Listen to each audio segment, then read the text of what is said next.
दोस्तों, आज भी मैं आपको हिब्रू अल्फ़ाबेट्स लिखना सिखा रहा हूँ। बहुत सारे वीडियोस मैंने डाले हैं। आपने कितना सीखा मुझे कुछ कमेंट्स में बताया भी नहीं।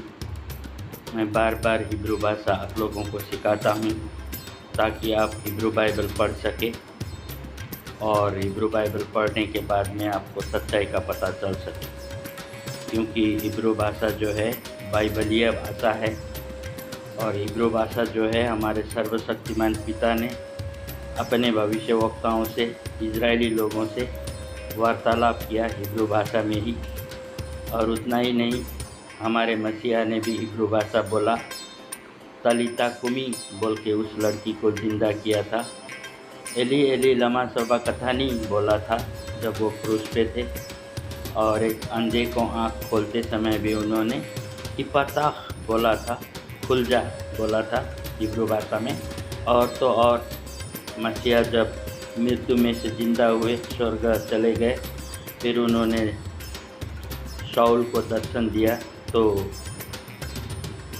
शाऊल बोलते हैं मुझे मसीहा ने हिब्रू भाषा में बातचीत किया। आप प्रेरितों के काम 26 के 14 पद में पढ़ेंगे तो वहाँ पर शाऊल राजा अग्रिप्पा के सामने बोलते हैं कि मुझे मसीह ने हिब्रू भाषा में दर्शन दिया, हिब्रू भाषा में बातचीत किया। तो दोस्तों, हिब्रू भाषा कितना ज़रूरी है हमको सीखने के लिए। आज ईसाई जगत ने हिब्रू भाषा को त्याग दिया है। आप ही मुझे बताओ कि एक मुसलमान को अगर इमाम बनना है, मौलवी बनना है, तो अरबी भाषा ज़रूर सीखना पड़ता है। वैसे ही एक हिंदू पंडित होना चाहता है तो उसको संस्कृत भाषा सीखना ज़रूरी होता है। लेकिन ईसाई लोग पास्टर भी बन सकते हैं, प्रीस्ट भी बन सकते हैं बिना हिब्रू भाषा सीखे हुए। हिब्रू भाषा अगर सीखते तो वो लोग जो है इतना डिनोमिनेशन नहीं बनाते, क्योंकि जो बाइबल ट्रांसलेट हुआ है वो अलग अलग प्रकार से ट्रांसलेट हुआ है।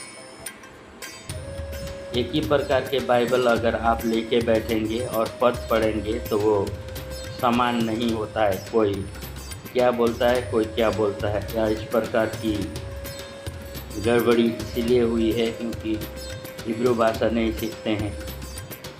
एक और बात बताऊं, मुस्लिम भाई लोग जो हैं उन्होंने भी कुरान शरीफ को बहुत से भाषाओं में तर्जुमा किया है, लेकिन अल्लाह जो शब्द है उसको उन्होंने चेंज नहीं किया। पूरे दुनिया के मुसलमान अल्लाह शब्द को अल्लाह ही बोलते हैं, वो उस शब्द को बदल नहीं सकते, बदलते भी नहीं हैं। लेकिन आप देखिए हमारे मसीहा का नाम कैसे बदला गया है। उनका हिब्रू में नाम है याशुआ।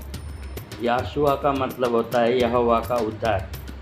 लेकिन आज देखिए कितने भाषाओं में अलग अलग प्रकार से तर्जुमा कर दिया है। वैसे नाम तो बदला नहीं जा सकता, लेकिन इन लोगों ने बदल दिया है। तो हिब्रू में याशुआ है तो अरामाइक में यीशु, ग्रीक में यीशुस, लैटिन में ईसस, इंग्लिश में जीसस और हिंदी में यीशु और लोकल भाषाओं में येशु, जेशु, जीसा, जीसी। अपने मनगढ़ंत बातों से हमारे मसीहा का नाम उन्होंने बदल दिया है, लेकिन उनका एक ही नाम है, वो स्वर्गीय नाम जो पिता ने दिया। फरिश्ता गैब्रियल आकर के मरियम को जो नाम सुनाया वो नाम है याशुआ, और उसी नाम में हमको उद्धार है। लेकिन ये याशुआ नाम जो है 99% ईसाई लोग नहीं जानते हैं। वैसे मसीह ने भी कहा कि मेरे नाम से पिता से मांगो। यूहन्ना 16 के 23 में आप पढ़ोगे तो मसीह कहते हैं मेरे नाम से तुम पिता से मांगो। तो उनका नाम तो याशुआ है, तो कैसे नाम बदल करके हम मांग सकते हैं? गलत है। इसीलिए हिब्रू भाषा बहुत ही ज़रूरी है। आपने कितना हिब्रू भाषा सीखा मेरे यूट्यूब चैनल से, वीडियो से? मैंने यूट्यूब में बहुत सारे वीडियोस डाले हैं। मैंने मात्रा सिखाया है, अल्फ़ाबेट सिखाया है, व्यंजन सिखाया है। आपने कितना सीखा मुझे कमेंट में बताइएगा। अभी मैं आपको सिखाने जा रहा हूँ कैसे हम लिख सकते हैं अल्फ़ाबेट या अल्फ़ाबेट। पहले हम लिखेंगे अलिफ,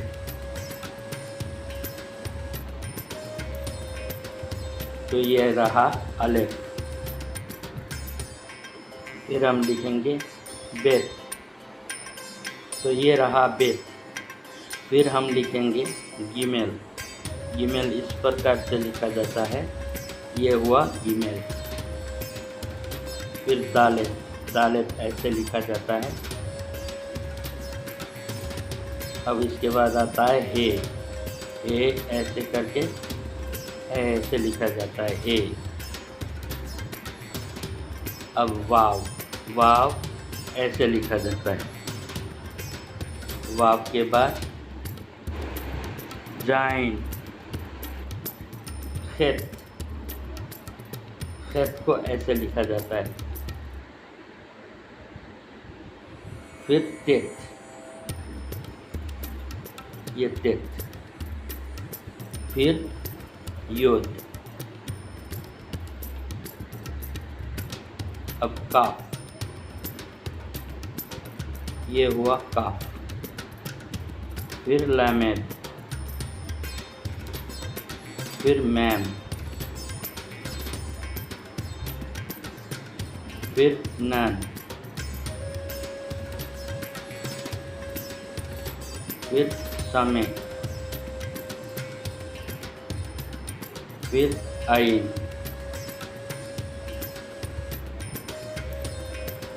फिर पे, फिर सादे,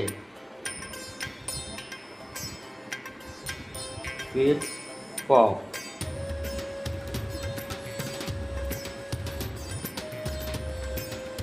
फिर रेस,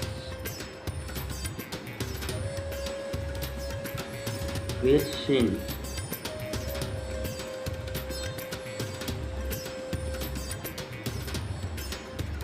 फिर ताव।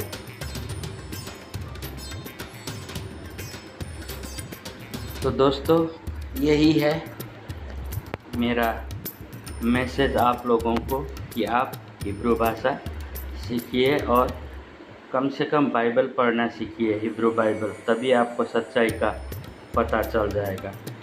ये अनुवाद किए हुए बाइबल से पूरा क्रिश्चियनिटी कन्फ्यूज़न में है, इसलिए आप हिब्रू भाषा को सीख करके हिब्रू बाइबल पढ़ करके सच्चाई को जानें। धन्यवाद। शलोम।